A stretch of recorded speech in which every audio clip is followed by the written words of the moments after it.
ये क्या कह रहे हो तुम? हाँ, एफसून की बात कर रहा हूँ। मुश्किल नहीं है आमिर, एफसून की बात कर रहा हूँ। नाम से जाहिर है एफसुन। क्या मतलब? हेलो एफसून। तैयार हैं आप लोग? हाँ तैयार है, तो फिर शुरू करते हैं। शुरू करते हैं। यार आप सबका बहुत शुक्रिया, आपने जो एहसान किया है मैं ये कुर्बानी कभी नहीं भूलूंगी। चलो तो फिर शुरू करते हैं। चलो। आमिर ये लो। ये क्या है?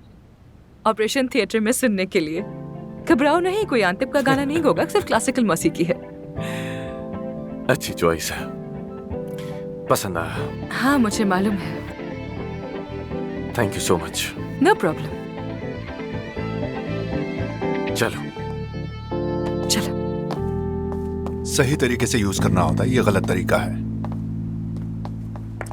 सारा, सोचा तुम्हें एक स्वीट पर्सनालिटी की जरूरत होगी। So sweet of you.